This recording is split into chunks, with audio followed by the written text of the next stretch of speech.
All right. All right. Welcome to What a Word is Worth, a space for creative minds to speak about viable ways to heal the world through writing and other inventive mediums. This is your host, Marianela Medrano.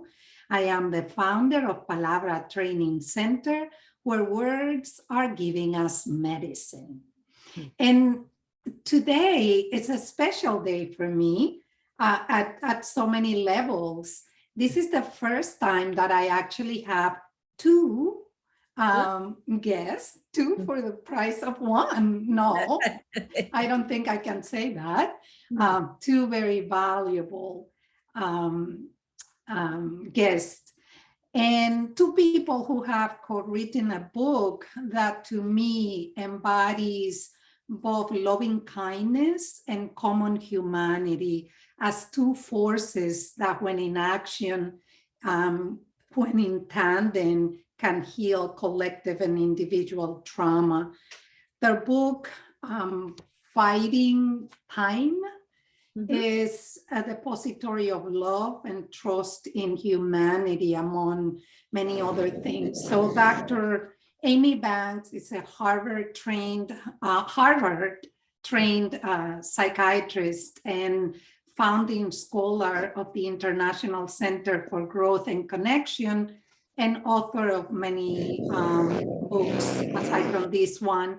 And then Issac Knapper is the head trainer of the Crescent City Boxing Gym in New Orleans, where he helps children avoid the trauma he experienced in the justice system that wrongfully convicted him of murdering Amy's father when he was 16. Amy was a teenager as well. So our conversation is going to be around fighting time and about their experiences. So welcome both, Amy and Issac. Yeah, thank you. Yeah. Such it is an honor, and I know that is a phrase that it gets kicked around, that people say it, but this is a true honor because of what you both have chosen to do with your lives. So the main purpose of this podcast is to highlight stories about people who find viable means to heal, as I just said, through writing or other inventive ways. You were teenagers living life, dreaming, striving when the murder happened. When you look back, I know you have done a lot, you have written the book, you have processed. Yes. When you look back, are there still moments in which the pain fights time, so that the pain is fighting time? Wow. Geez, Issac, do you want me to go or do you want to jump in first? You want me to go? Yeah, I see that look. You're like, okay. Ladies first. Yeah. You know, I'm a little bit not sure of your question. Is it a question of, do I look back and is there still pain there? Yeah. That is still, the pain is like fighting time, saying, meaning time is not doing anything to me. Yeah. You know, what I would say about it is this, is that, am I fighting time? I don't know that I'm fighting time as much as I feel like now I've kind of, and with Issac, fighting against racism, fighting against the legal system in the way that it's set up, particularly for people of color. So, in some ways, a lot of, because the work of and Issac has been along with Maureen and I actually went to Denver with us, and has been there and talked in big groups now, and is also kind of a little more familiar with kind of what we do. But so you know, it's always been our notion that the way society is set up, particularly in America, is really kind of screwy and unfair. Absolutely. And, you know, very capitalistic and too much involved in money and on and on and on. So is the pain still there from my father's murder? Absolutely. You know, I mean, it's interesting because I think Isaac and I each, you know, get kind of versions of this question, and I'll be curious to hear what Isaac says of, you know, it's not like writing the book made everything okay. You know, my God, Isaac still spent, you know, almost 13 years in a hellhole for something he didn't do. And I still, you know, live as part of a family with an unsolved murder, and lost my father at 17, and my sister lost her father at 8. So that, you know, that pain, I can visit that pain time and time again. You know, one of the things, you know, my thing is neuroscience, right? And one of the things that, you know, actually with my last book, kind of writing about what do we feed ourselves, right? So when you have the kind of traumas that Isaac and I have had in our lives, it's very easy to feed yourself that trauma all the time, right? And be spinning on it. You know, we, like tonight, we're going to be a part of a formerly incarcerated persons group, right, Isaac, that will be on tonight. And you know, it's like that, all the pain of that is still there, but what do you want to feed yourself, right? I could be licking that wound for the rest of my life, right? Or, you know, now I have an option. Isaac and I, you know, did meet, and we do have this, you know, what I think is a very incredible story and a very cathartic story for me. I mean, so it has been both deeply healing, but I don't ever want people to think it takes away what Isaac has been through, what my family has been through, what his family has been through, right? I mean, you know, we wear those scars in ourselves. The beauty is the transformation. So I'm curious to hear. That's beautiful, Amy. Thank you. Isaac, I'm curious to hear what is still with you from that pain. What time has not been able to erase. See, like what Amy was saying, the healing process. We can be in the process of healing, but it's a scar that would never leave. Yeah. So we would always, I would flash back, you know, you may be listening to a certain song that may bring you back to those moments. And I'm quite sure it's sometimes when Amy just happened to be looking at her photos and see her father's, and the pain comes back again, you know, and no matter how much we talk about it, and the healing process continues, but I don't think it would never actually heal completely, because it's, like I said, the scar is something that's going to be there. It's something that we have to live with, right? And we will more or less have to just deal with it and just make the best of what's going on right now. You know, and that's if I'm making any sense. Absolutely. You know, and we would never, because it's something that happened, and it's experience that we've been through. With me going through incarceration and being in the bloodiest prison in America, could have lost my life in there with the violence and everything that was going on in that prison at that time, because it was the bloodiest prison in America. And so me being as young as I were at that time, in fact, I were the youngest person in that prison. Well, you were not supposed to be there in the first place, right? Yeah. Exactly. Yeah. And so I had to deal with that, and it was a lot of pain. It was a lot, it was some things. In fact, when I got out, I had to be counseled. I would throw up sometime. I would just, we would be driving in a car, and they would have to pull over, and I would have to open the door and hurry up and throw up. Because I would have flashbacks of some of the memories that I've experienced in that prison. So so I think I don't have those. I still have flashbacks, but I don't throw up. I done learned how to deal with the situation, and more. I can deal with it now. I done grew, and like I said, as time passed, the healing process is still continues. But I don't think it would never actually, because it's something that happened and that we experienced. So it would never actually completely dissolve, so it's just something we have to live with. Yes, I mean, it makes sense as a therapist and as a human being. I can relate, to what you are describing.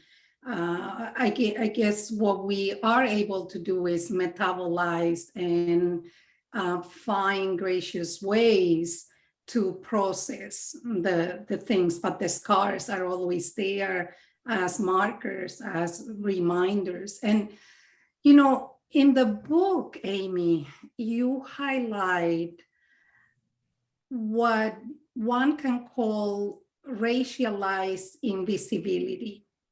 I can call it other less gracious. I can use another, less gracious term, but let's use racialized invisibility.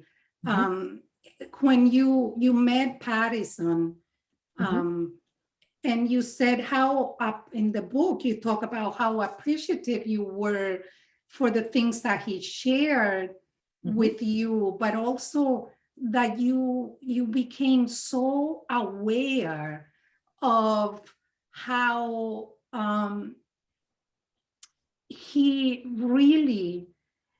there was evidence that he knew that he didn't know Issac as a human being. Yeah. And you have studied racism deeply, and had by then, when you were sitting with him, enough to know that was racialized invisibility, and that it was racialized invisibility what convicted Issac. Yes. So can you say more about that moment, and perhaps both of you tie it to, again, the bouncing, the pivoting from the recognition of, ooh, this is the monster, this is what's causing the damage, to then pivoting into hope and transformation, if that makes sense. Is my question clear? Kind of, sort of. How about that? Not really. What I'm hearing you say is, okay, so, at least for me, and I think also for Issac, how do you turn? Yeah. How do you pivot from kind of a complete you are just looking at the belly of the beast, in a sense. Yeah, right. And I really don't mean that as particularly that person, but rather the system, right? This Absolutely. is a system person that, and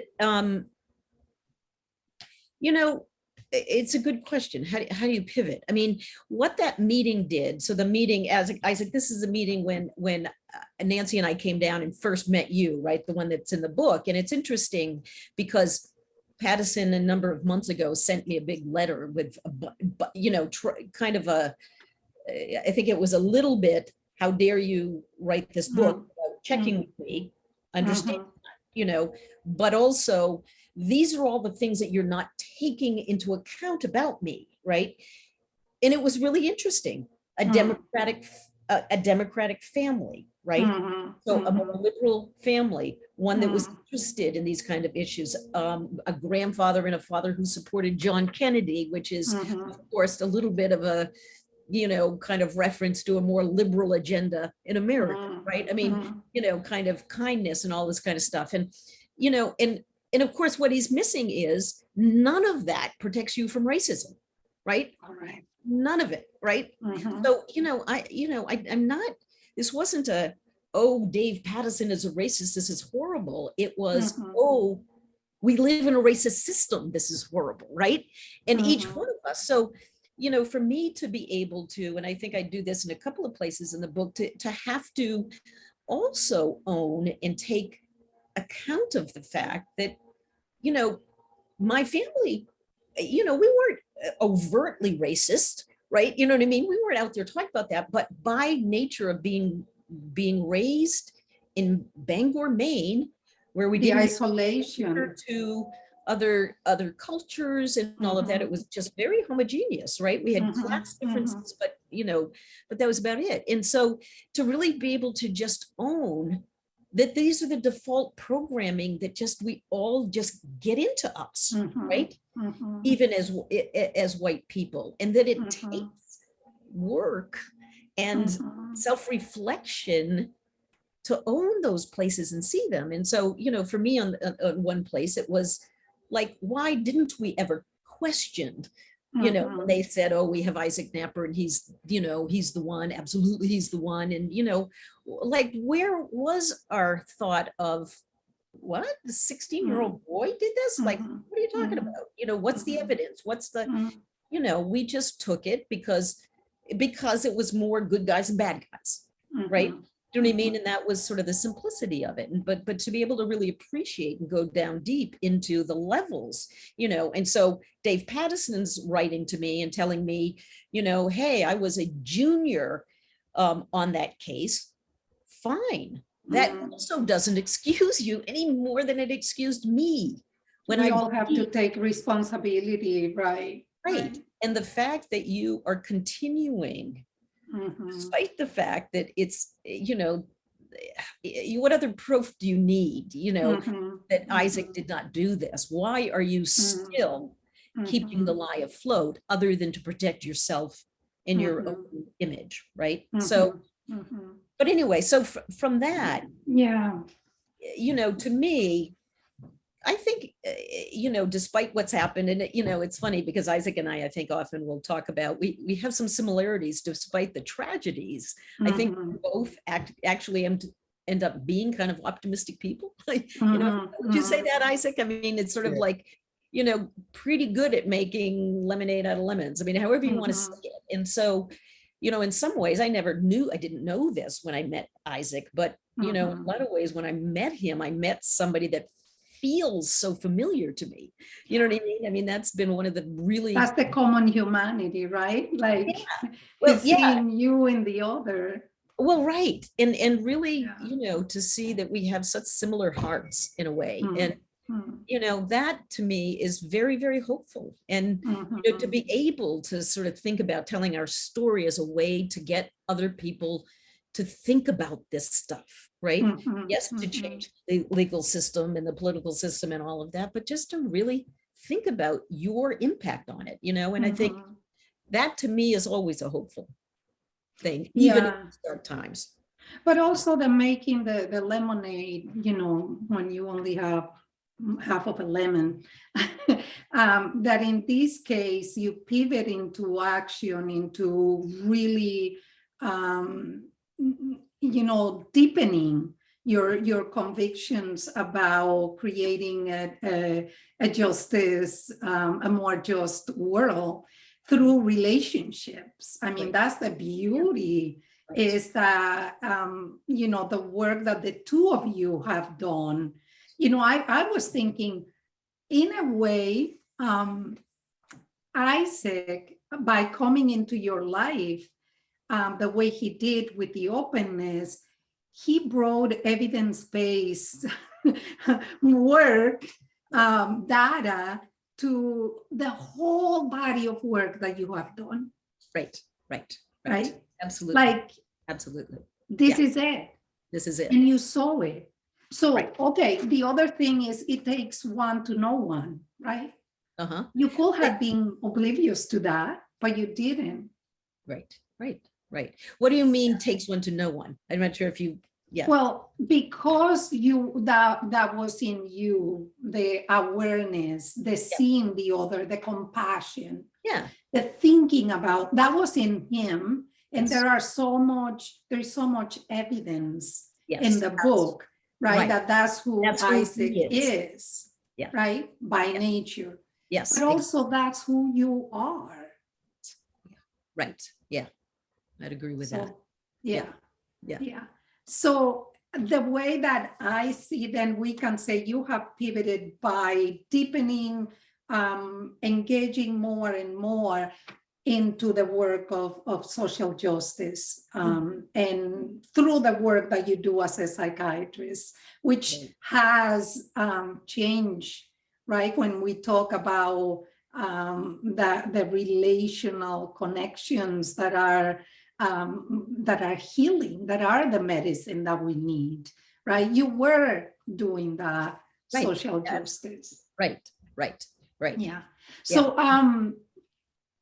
I want to hear more from you, Issac, when you look back at the 16-year-old boy who was brought into the horrendous world. And, you know, did you have that sense that these people don't see me? That they really don't get me?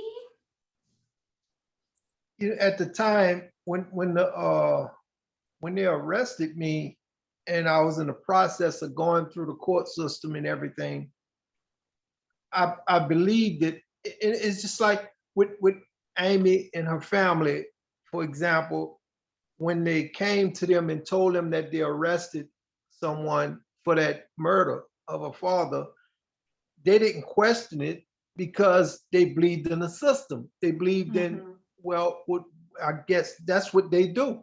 They find people that get in trouble and do these kind of things, and they done found the guy that committed this terrible crime against my father. So they didn't think about questioning these people and wondering, well, what if he didn't do anything like that? You know, and especially during that time, Amy was 16 years old, you know, and so, you know, you can't look at it as they should have questioned these, you know, no, it's just not, that's just not how life is. And with the system, I thought myself personally, I felt like they was gonna let me out. Right. I said, well, when I go to trial, they're gonna find out that I'm an innocent man, an innocent boy, and they're gonna release me. They're gonna send me back to my family. And that was the intention that I had. And I actually, I mean, I believed it, but even though listening to other guys that was older than me that was in prison at the time, they would tell me otherwise. They would say, oh man, you might as well prepare yourself to spend the rest of your life in prison. But I didn't really, I would listen to that, but it didn't never register to my mind that this would actually happen to me because I knew I was innocent and I understood how they felt. Most of those guys that were saying these things was guilty of the crime, whatever they was accused of. So I could understand them saying these things, but I'm an innocent boy. So I didn't think this would happen to me. I said, well, no, it's not. They're gonna let me out of here. And man, but I was so wrong. And when they came back with a guilty verdict, I was numb. It was like, wow, everything just froze in my brain. Everything got cloudy. Yeah, and I just couldn't figure it out. I said, guilty. I know what that means. I wasn't that illiterate. Right. I said, wow, guilty. Oh man, and I just, it was, all I can say was, what happened? Right. You know, how could they do me this? How could this happen? I got angry with God, you know, because my mom would always tell me pray, and I would lie to my mom. I said, yeah, mom, I've been praying. But I was actually angry. Yeah, I was angry with the Creator. I said, wow, why would he let this happen to me? But I come to find out and realize as I got older that he don't put no more on you than you can bear, from what the Bible says. And so I said, well, he must know that I'm a pretty strong individual. And he figured, yeah, he know that I'll be able to deal with it. And so he put it on me. Well, I don't think he put it on me. I think the devil put it on me. But, the system. Yeah. And the devil is the system. Is the system. That's right. The broken system. He allow it to happen. you Right. know, Yep. for his reasons. But Yeah, yeah. So, and yet there was, I hear you saying, and that makes so much sense, right? That you will get those moments of anger and pushing back against, you know, God or the divine or anything that is supposed to protect us. I mean, Right. what else will a 16-year-old who's dreaming with becoming a champion, a boxer, is going to be, you know, coming? But then, you know, in the book, there is a part here, as I was telling you, Isaac, the book has made me both cried and also feel so much joy at the same time. When I first started reading it, I read most of the time at night, and I had difficulties because, you know, some nights at the beginning, I couldn't read. I was like, I'm not going to sleep tonight if I keep reading. But then there are so many parts that are so soothing. And there is a part where, Amy, you used our language, describing Isaac.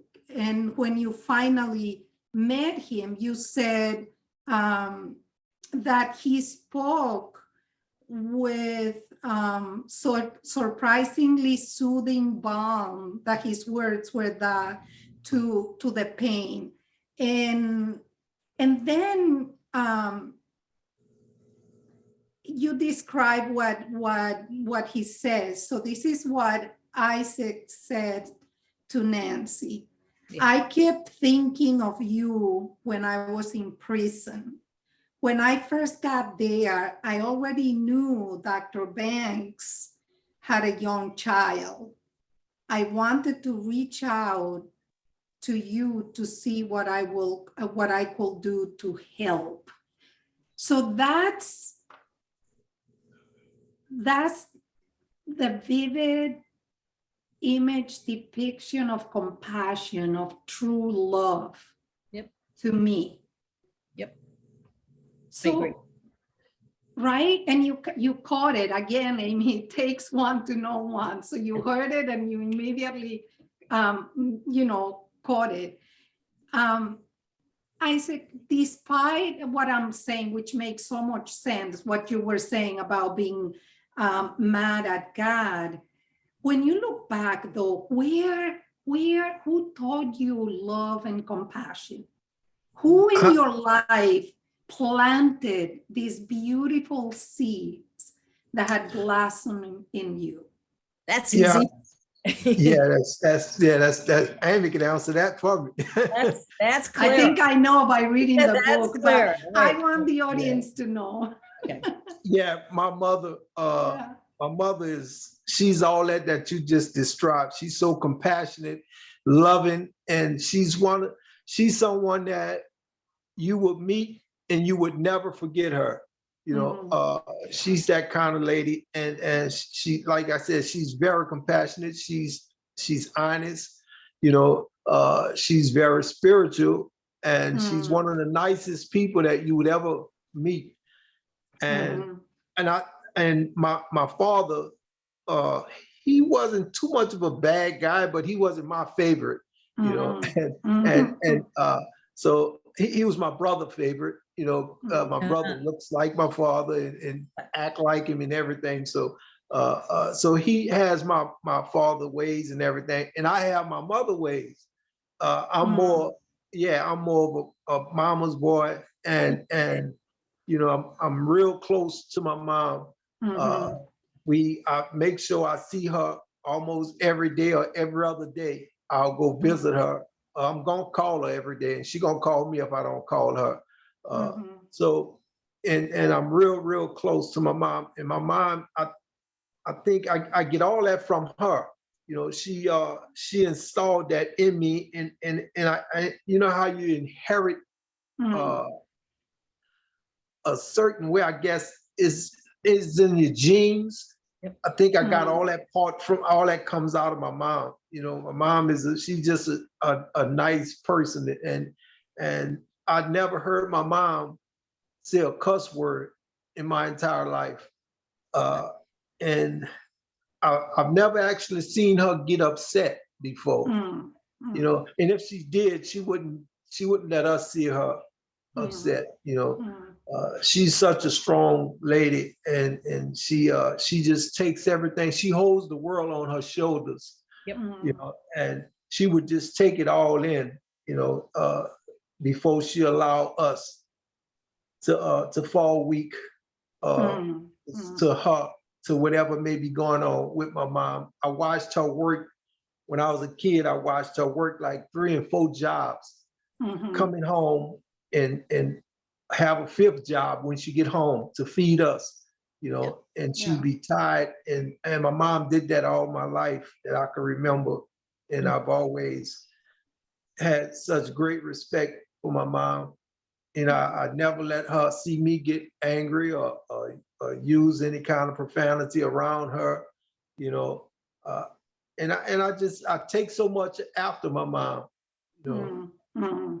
And that's where that love and that compassion, that's where it comes from, you know. And when I was thinking about Nancy, you know, all the time, I felt it when we embraced that day we met in the judge chambers. And when we embraced, I asked her for a hug. And when she got up and we embraced, I felt it. I felt it all in my heart. And it gives me chills every time I talk about it, you know, because I thought of her so much. And I knew that she was reading in the paper. I read that he had this young daughter, 8 years old, you know, and that's what brought it on with me thinking about her so much. And I wanted to reach out, but I just didn't know how. I didn't know how to reach out. I didn't have a clue how to reach out. And all I can do is just think about her and just wish the Banks family well, you know, and I just wish one day and hope that they would find out the truth, you know, and it happened. It happened. And when we got a chance to meet each other, and man, I mean, it's a feeling that I can't even express, you know, but it brought so much joy to my heart when we embraced and met each other, you know, and now we family, you know, and we constantly in touch, and you know, we are part of each other forever. Well, again, it goes back to what I was saying, Isaac, that in a way, your entrance into Amy's world life, even though it's in the backdrop of such a horrible, situation, but it's being for people who have seen the work that she has been doing in the world with other women. I mean, not just Amy, but so many others at the center, that what you both are doing, what you're exemplifying, are the elements that can sustain the world: love, compassion, empathy, equanimity, like that balance to take things, you know, as they come. So it is such a beautiful and such an honor, at least for me, to now being able to benefit from this by just reading the book and seeing the beauty in the two of you, and seeing how, you know, it's not just that you have gone through this, but you're paying it forward. You know, you're mentioning that you know, you not only wrote the book, but now you're parts of groups. So can you say more about this particular group that you are doing tonight? Oh, you jump in with that, because Isaac, this was your group that you introduced me to. Yeah, this is a peer support group. We changed it to peer support. It was like a re-entry program at one point, but all these are formerly incarcerated guys, well, men and women. Yes, lots of them case got exonerated. A lot of them was guilty for what they was in prison for, but they changed. You know, they came out, reformed, and got their life together. You know, so even though back then they committed what they did, they admitted to what they did. You know, the ones that was guilty, they say, yes, I was guilty. You know, and I did what they say I did. You know, and they got some like, man, I wasn't guilty. They railroaded me. I didn't commit this crime. Right. And Right. so we got all kind. It's I guess about maybe 300 of us. Yeah. And, Wow. Yeah, and we come together. We have this picnic thing. We get together. We have food. We eat. Have our meetings, and everybody's invited. The public is invited. You know, we invite district attorneys, police officers, judges, politicians, anybody that want to be a part and come see what we about and what we doing to try and be productive. Most of us, we help each other in every way we could, because most time when guys get out of prison, we got guys that been locked up 50 years, Jesus. Yep. 40 years, and we got a bunch of them that been locked up over 40 years. Yeah. You know, but most of them, just about out of these 300 guys I'm speaking about, I probably did the less time in prison than all of them. You know, so and Isaac, we know that who is there, right? Who so much work have been done, like who end up in the prison, who is the Black and brown men and women of the world are the ones who end up in those circumstances. Right. yeah, Right. you know, we got all kind of different race people that's a part of it, but the majority are Black. You know, so it's just that with these guys, they really trying to help themselves and become productive and do what they can do to try and help save what's going on right now in America. You know, so they're not the kind that some of them go back, repeat, you know, wind up back in prison because they be so lost until they don't know nothing else but crime, Right. you know. Don't have the conditions, right? The supporting conditions to help them right in the path. And that's what we do. We try to give them that support, you know, where they won't take a turn and wind up back in a revolving door, you know, back in prison. So we help them as much as we could, in any way we could, you know. So and they look forward to our meetings and that's what you're doing also with the children. You're giving them injections of love and all the things that your mother gave you. Now you're giving it to them. So to intercept, right? In a way, you're intercepting these loop systems that are created to keep people down. So it's so beautiful. Amy, how is it for you to show up into these groups? What is the learning process for you there? Man, the learning curve has been like this, right? I mean, you know, what I would say, you know, the first couple of meetings that I had, and, you know, and this is part of, you know, Isaac and I are also, you know, speaking in a lot of different places, you know, so there's a lot of things that we're doing. This is, you know, just one of the things that isn't our thing, but Isaac invited me to. And what was so amazing to me is sit and listen to, I mean, I remember being, you know, it was all Zoom because this has been COVID more recently. And it, of course, because of COVID, I couldn't attend because otherwise it was kind of in person, but listening to these guys talk and share, and women too, smaller number of women, but listening to them talk and share about, you know, really what it is actually like. I remember one of the first nights I was there, who was the little short the shorter fellow who is white, he was at our New Orleans book talk. Do you remember, what's his name? Do you remember him? Yeah, his name is, oh, wow. Yeah, anyway, so he, I can't think of his name, but it'll come to me. yeah, it'll come to you. But I remember him saying something. He had come out, he's gone back to school, and something about there like a total of, I think he said something like 55,000 laws that are on the books to prohibit people who have been in prison from doing certain things that all of us that haven't been in prison just take for granted.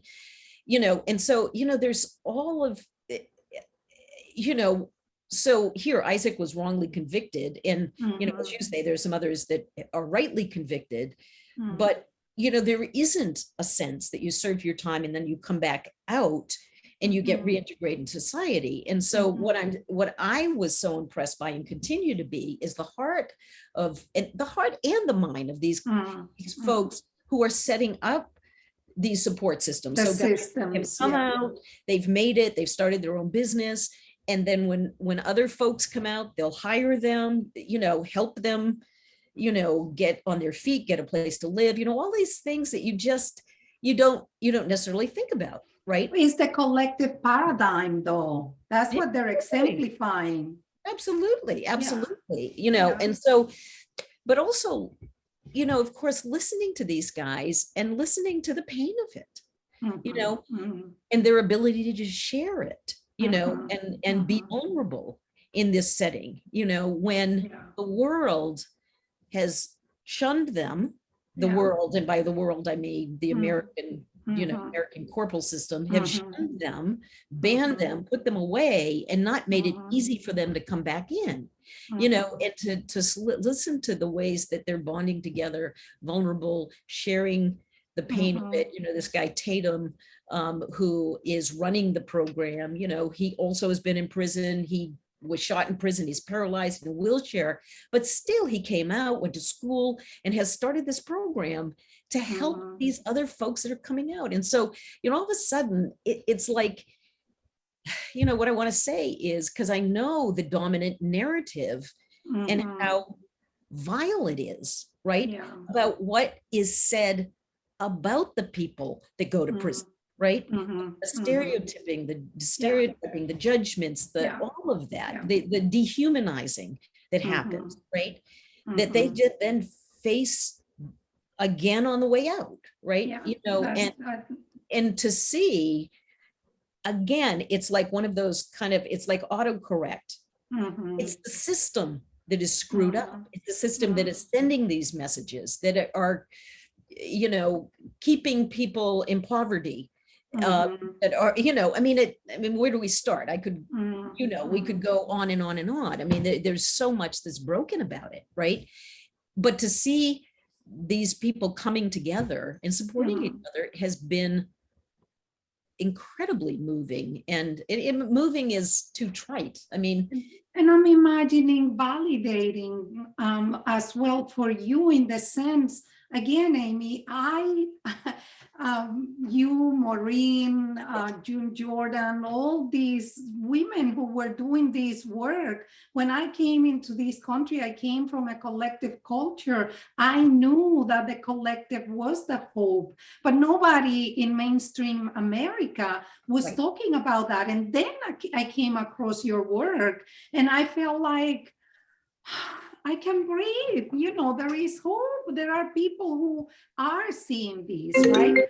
So now I'm imagining that you're sitting there and you're feeling validated in the work, and also seeing, because the work is not done, it's never done, but you're seeing where to go more. And you know, that what I have walked away also from reading the book and knowing your previous work is that you have exemplified, you know, you've been walking the talk. You have leaned on each other to reclaim your spirits. Right? Both of you, because both your spirits. So. So you saw the shared humanity. You saw, both of you saw the pain in the other. Yep. Yep. And neither one of you chose to stay, crumble down, just holding on to the pain. Right. You came and you got in touch. You did what you've been preaching: connections heal. Yeah. Right? So Right. the two of you got in touch. Yep. I've been using your example. I Right. teach meditation, and I Yes. say to people, there is this thing called loving kindness, Yes. and there is this thing called compassion, metta. This is what these two people are doing. They're exemplifying it, and people get it when I tell your story. Yeah. And I'm so Thank you. grateful for that. Yeah. That's great. That's great. It's like the best teaching there is. Yeah. Yeah. So, And I couldn't agree more. yeah. From Yeah. from an RCT perspective, right? Yes, Yeah. absolutely. That certainly is. Absolutely. Yeah. So you have shown the complexity of connections, but also how the healing part it happens when people get in touch, when they come together like this, not like this. Remember what you guys used to teach. If Yep. you're meeting like this, there is Right. no healing, because you're Exactly. passing each other. That's So right. so what is a final message that the two of you want to share with the audience about these horrendous murder that brought the two of you together, the transformation that both of you have made possible through coming together? What else do you want people to know about this process or to do? I mean, I want everyone who's listening to please buy the book. Yes. Follow the work that they're doing. But what are the two of you hoping people will do after listening to our conversation here today, or after reading the book? Yeah. You go ahead, Isaac. I would, want them to know that don't be afraid to meet a person, to come to kind of like meet this person and judge this person for yourself, and not just stay away and never ever, just like you said, connections. If you passing each other up, passing by, you would never get that connection. So I think if they take the time out to, what, I want to meet this person for myself. I understand what they said and what everybody was saying in court and all that. I want to meet this person myself personally to see how I would feel about this person, and so, and that's how it came about with Amy and I. They reached out to me, and I mean, and look what happened. Right now we're the best of friends, and I think if everybody would take the time out to do things like that, to say, you know what, I want to meet this person. I want to see, I'm not going to just hold this in my heart and continue to feel like I feel and not even know this person, period. I know what I heard and everything, but I want to judge this person for myself. Surprised how most people are, and especially formerly incarcerated people and people that did what they said they did. They still human beings. They still human.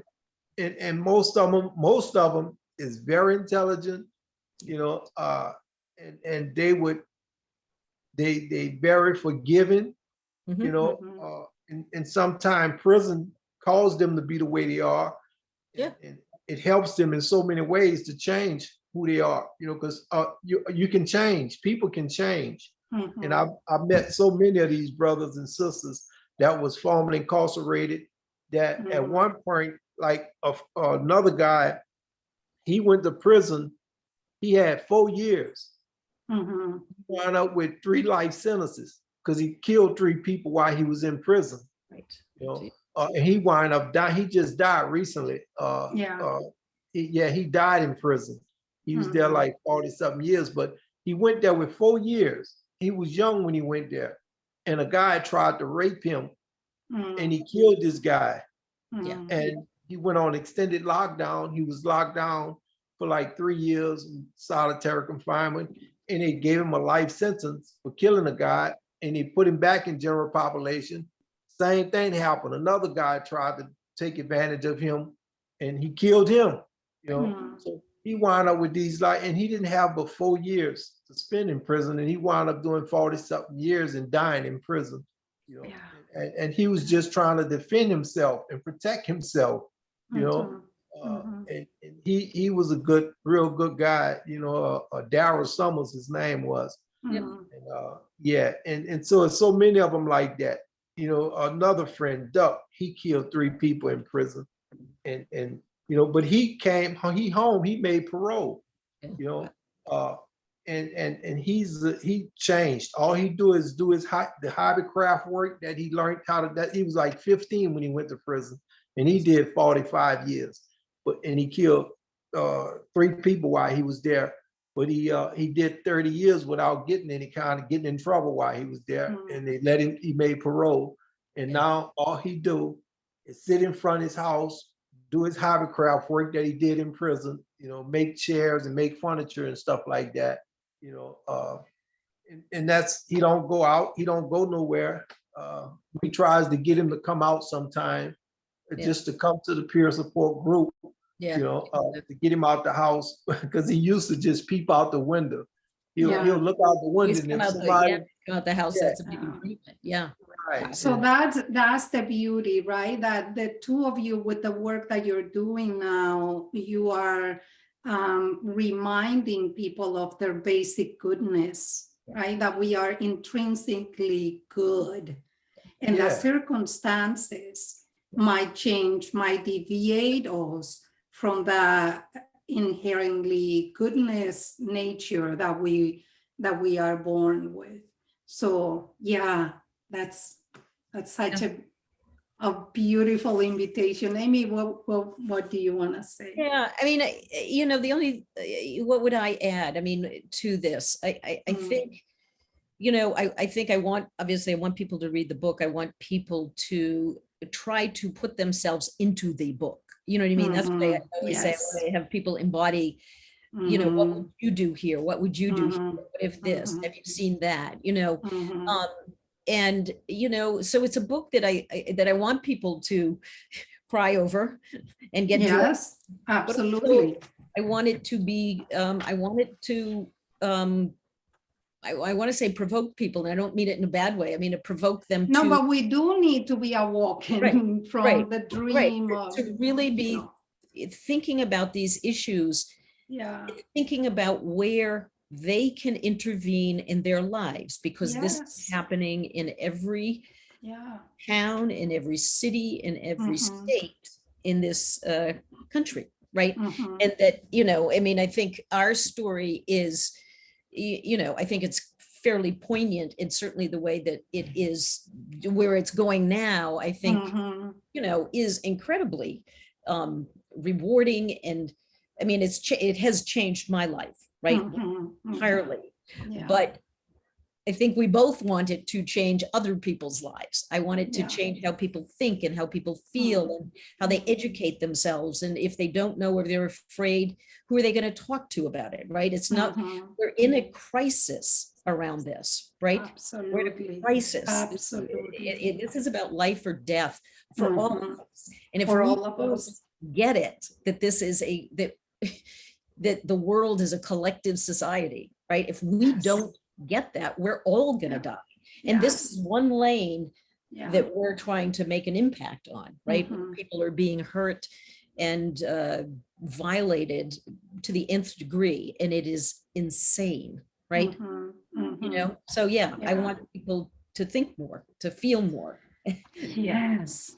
So thank you. And yes, audience, please, Fighting Time is a book that is intended to wake us up from the delusion that we are separate beings. Yes. And that we are safe wherever our little cave is. It's an awakening call to that reality, that if we are all interrelated, if Isaac is not safe, I cannot be safe. If Amy cannot be happy, I cannot be happy, regardless of where in the planet I am when I come into relationship with them. So thank you for being such a living example of beauty and love and connection. Thank you to the two of you.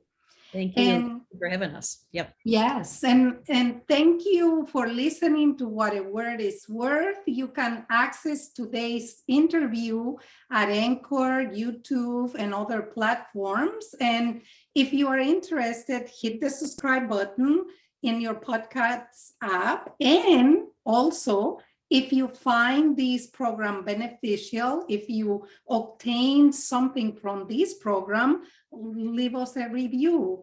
I am with you in love and compassion, always, always, always.